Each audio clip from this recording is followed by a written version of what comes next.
प्रिय दर्शकों नमस्कार। मैं हूं एस्ट्रोलॉजर राजीव।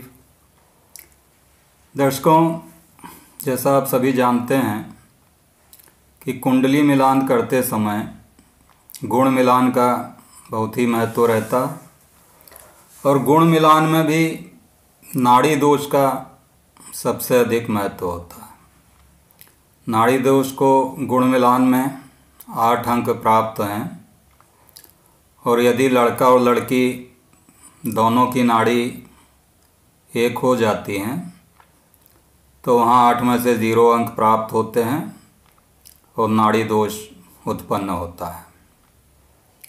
अब नाड़ी दोष के कई परिहार होते हैं जो मैंने आपको अपने पिछले वीडियो में विस्तार से बताए हैं।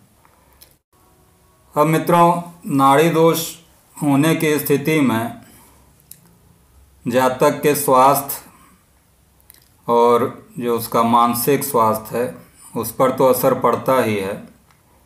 साथ में मुख्य रूप से नाड़ी दोष का जो असर होता है वो संतानोत्पत्ति के संबंध में होता है कि यदि संतान उत्पन्न होगी तो उसमें बहुत प्रकार की बाधा आ सकती हैं, या ये भी हो सकता है कि संतान उत्पन्न ही ना हो, या किसी प्रकार कंसीव करने में कोई बाधा आ सकती हो, या कोई गर्भपात आदि की स्थिति पैदा हो सकती हो। तो इस प्रकार कहने का तात्पर्य ये है कि नाड़ी दोष एक गुण मिलान में गंभीर दोष है और इसी स्थिति में संतान उत्पत्ति से संबंधित बाधा आ सकती है। अब मित्रों, नाड़ी दोष का यदि परिहार हम देखते भी हैं और मान लीजिए नाड़ी दोष का कैंसिलेशन हो जाता है तब तो ठीक है, लेकिन यदि परिहार नहीं होता है या कोई कैंसिलेशन किसी प्रकार से नहीं हो रहा हो तब हमको क्या करना चाहिए। अब ऐसी स्थिति में चूंकि संतान से संबंधित ये दोष है और संतान उत्पन्न होने में बाधा मुश्किल हो सकती है, तो इसके लिए हमको मित्रों कुंडली के पंचम भाव का अध्ययन करना बहुत ही आवश्यक होगा, क्योंकि पंचम भाव जो है वो संतान से संबंधित भाव है। पंचम भाव के साथ ही बृहस्पति जो कि संतान कारक है, साथ ही पुत्र कारक भी है, तो बृहस्पति की क्या स्थिति है उसका भी अध्ययन करना आवश्यक है। अब यदि पंचम भाव का स्वामी कुंडली में शुभ स्थिति में हो, केंद्र या त्रिकोण भाव में हो, बलवान होकर बैठा हो, अस्त ना हो, ना ही नीच राशि का हो, तब तो ये शुभ स्थिति है। और यदि पंचमेश किसी प्रकार निर्बल हो, चाहे वो नीच राशि में बैठा हो या सूर्य के साथ अस्त हो या पाप प्रभाव में हो या अशुभ भाव में स्थित हो, जैसे कि छठे, 8वें या 12वें भाव में स्थित हो, तो ऐसी स्थिति में भी संतान से संबंधित अशुभ फल मिलेगा और उसमें संतान उत्पन्न होने में बाधा आ सकती है। पंचम भाव पर यदि शुभ ग्रहों की दृष्टि हो, जैसे बुध, शुक्र आदि ग्रहों की दृष्टि हो और किसी अशुभ ग्रह का प्रभाव ना हो, तब तो हम ये कह सकते हैं कि संतान से संबंधित शुभ फल मिलेंगे। अब चूंकि बृहस्पति जो है वो संतान का कारक ग्रह है, तो बृहस्पति को भी शुभ अवस्था में होना आवश्यक है।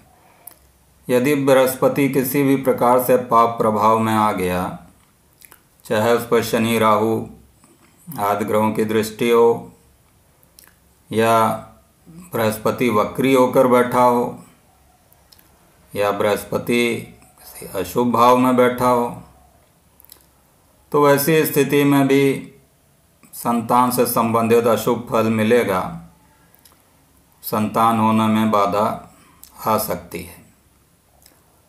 पंचमेश यदि मुख्य रूप से छठे और आठवें भाव या 12वें भाव में बैठा हो तो ऐसी स्थिति में भी संतान से संबंधित समस्या आ सकती है। इसके साथ ही मित्रों हमको जो सप्तमांश कुंडली है, जिसको D7 भी कहते हैं, उसका अध्ययन करना भी आवश्यक है, क्योंकि जैसे सप्तम भाव से संबंधित अध्ययन करना है तो हम नवमांश कुंडली का अध्ययन करते हैं, उसी प्रकार यदि पंचम भाव से संबंधित कोई भी फल जानना है तो उसके लिए हमको सप्तमांश कुंडली या D7 चार्ट का अध्ययन करना आवश्यक होगा। और D7 चार्ट का अध्ययन करके हम सूक्ष्म रूप से ये पता कर सकेंगे कि पंचम भाव से संबंधित किस प्रकार का फल प्राप्त होगा। अब मित्रों, इसके साथ ही शुक्र की स्थिति का भी अध्ययन करना आवश्यक है, क्योंकि शुक्र का संतानोत्पत्ति के लिए शुक्र ग्रह का बलि होना आवश्यक है। तो शुक्र का भी अध्ययन करना ज़रूरी है। यदि शुक्र किसी भी प्रकार नीच का होकर बैठा हो, अशुभ भाव में बैठा हो या पाप प्रभाव में बैठा हो, तो ऐसी अवस्था में कंसीव करने में मुश्किल आ सकती है। साथ ही कुटुंब स्थान का भी अध्ययन करना बहुत ही आवश्यक है, क्योंकि यदि कुटुंब स्थान ही निर्बल होगा तो ऐसी स्थिति में हम ये कैसे कह सकते हैं कि संतान से संबंधित शुभ फल मिलेंगे, क्योंकि कुटुंब के लिए, कुटुंब बढ़ने के लिए संतान होना आवश्यक है। कुटुंब भाव में यदि शुभ ग्रह बैठे हों, कुटुंब भाव का स्वामी, कुटुंब भाव से कहने का मतलब मेरा द्वितीय भाव है। द्वितीय भाव जो होता है कुटुंब भाव होता है। तो कुटुंब भाव का स्वामी यदि शुभ स्थिति में बैठा हो, किसी भी प्रकार नीच आदि ना हो, वक्री स्थिति में ना हो, अशुभ भाव में ना बैठा हो, तो ऐसी स्थिति में कुटुंब से संबंधित शुभ फल प्राप्त होते हैं। तो संतानोत्पत्ति के लिए या संतान से संबंधित शुभ फल की प्राप्ति के लिए पंचम भाव और बृहस्पति, साथ में द्वितीय भाव का बलि होना आवश्यक है, और साथ में शुक्र की स्थिति भी कैसी है ये भी देखना ज़रूरी है। तो आइए मित्रों, इसको एक उदाहरण से हम समझते हैं कि ये एक मिथुन लग्न की कुंडली है और यहाँ पंचम भाव में तुला राशि है। तो तुला राशि का स्वामी शुक्र इस कुंडली में 8वें भाव में विराजमान है। तो यहाँ पर पंचमेश शुक्र अष्टम में बैठकर एक अशुभ भाव में बैठा हुआ है। साथ ही जो संतान का कारक बृहस्पति है, ये यहाँ पंचम भाव में ही वक्री होकर बैठा है। साथ में शनि से देखा जा रहा है, और शनि यहाँ पर अष्टमेश है, एक अशुभ भाव का स्वामी होकर यहाँ 11वें भाव में बैठा है, और शनि बृहस्पति को देख रहा है। तो यहाँ पर हम देख रहे हैं कि पंचम भाव पर एक अशुभ ग्रह की दृष्टि है। पुत्र कारक या संतान कारक जो बृहस्पति है वो भी शनि से देखा जा रहा है, साथ ही वक्री अवस्था में है। पंचमेश जो शुक्र है वो अष्टम भाव में बैठकर पीड़ित है। तो इस प्रकार यहाँ पंचम भाव से संबंधित जो भी कारक ग्रह हैं वो सभी पीड़ित अवस्था में हैं। साथ ही कुटुंब भाव का स्वामी यहाँ पर चंद्रमा है, और वो भी यहाँ पर छठे भाव में अपनी नीच राशि में बैठा हुआ है। तो द्वितीयेश जो कुटुंब भाव का स्वामी वो भी नीच का होकर एक अशुभ भाव में बैठा है।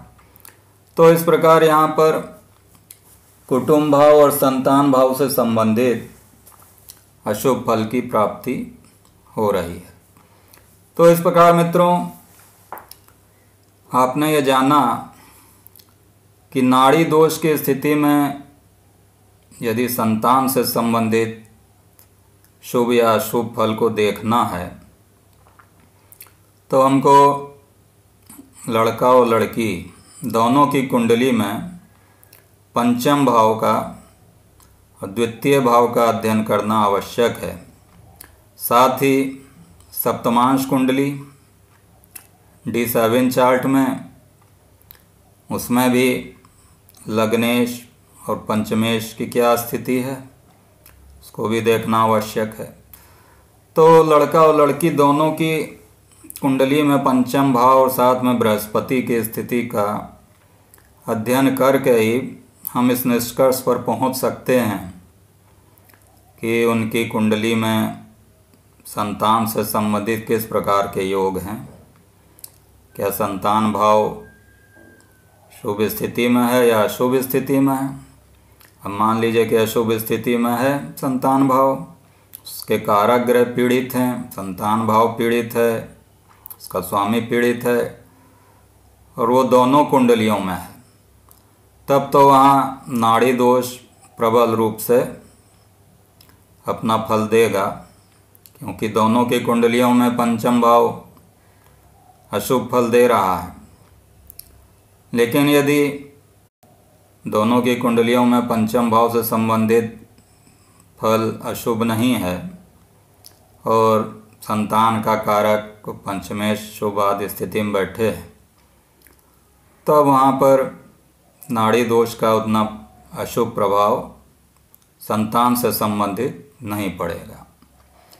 तो इस प्रकार मित्रों, नाड़ी दोष के लिए यदि हमको संतान से संबंधित शुभ या अशुभ फल को देखना है तो उसके लिए लड़का और लड़की की जो कुंडली हैं उसमें पंचम भाव का अध्ययन करना आवश्यक है और उसका अध्ययन करके ही हम इस निष्कर्ष पर पहुंचेंगे कि उसमें नाड़ी दोष का कितना प्रभाव पड़ रहा है, नाड़ी दोष अपना किस प्रकार का फल देगा।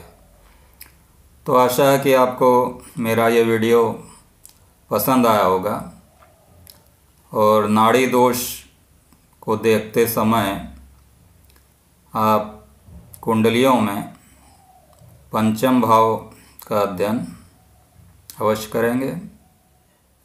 धन्यवाद।